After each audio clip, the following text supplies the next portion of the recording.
Guys, আমি ইয়াসমিন। সবাই কেমন আছেন? আশা করছি সবাই ভালো আছেন। সকালে ঘুম থেকে উঠেই বাসি কাজ সেরে নিয়েছি। আর এদিকে এসে দেখছি বড়মশাই এসেছে বাজার থেকে, অনেক রকম সবজি, চাল আর মাছও নিয়ে এসছে।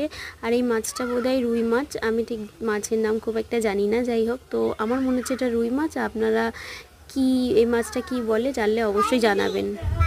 বাজারগুলো নামিয়ে এদিকে আসলাম উনুনের কাছে। উনুনটা আমি বানিয়েছি, কেমন হয়েছে বলবেন। আর আজ উনুনেই রান্না হবে। তার আগে আমি হাঁড়ির মধ্যে তেল লাগিয়ে উপর থেকে প্লাস্টিক দিয়ে দিয়েছি, যাতে হাঁড়িতে কালি না হয়। আর উনুনটা কি সুন্দর জ্বলছে দেখুন।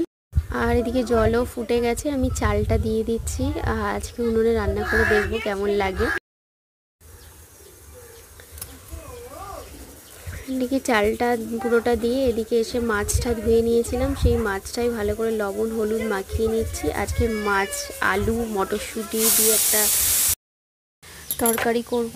আর এদিকে লবণ হলুদ মাখিয়ে মাছটা ভেজে নিচ্ছি লাল লাল করে। সবজিগুলোও সব কেটে নিয়েছি ভালোভাবে। আর মাছ ভাজা হয়ে গেছে। আর ওই তেলে একটু আলুটা দিয়ে আলুটা ভালো করে ভেজে নিচ্ছি লবণ দিয়ে। আলু ভাজা হয়ে গেছে, ওই তেলেই পেঁয়াজ ভাজছি। আর এদিকে উনুনে এসে দেখছি বড়মশাই মাছের মাথা দিয়ে ডাল হবে, সেটার জন্য ভালো করে মশলা কষিয়ে নিচ্ছে তেজপাতা আর শুকনো লঙ্কা ফোড়ন দিয়ে, আর রেগুলার যা মশলা হয় সেসব দিয়ে। এদিকে আমিও পেঁয়াজটা লাল করে একটু জিরে বাটা দিয়ে টমেটো দিয়ে মশলাটা ভালো করে কষিয়ে নিচ্ছি।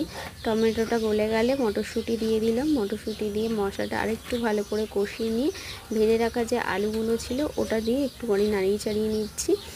নেওয়া হয়ে গেলে রান্না হয়ে গেছে। এদিকে সন্ধ্যেবেলা মেয়েকে নিয়ে একটু বসিয়েছি। আর কার্টুন দেখতে দেখে ওকে একটু ওটস খাইয়ে নিচ্ছি। সন্ধ্যেবেলা নাস্তা ওকে হাই করতে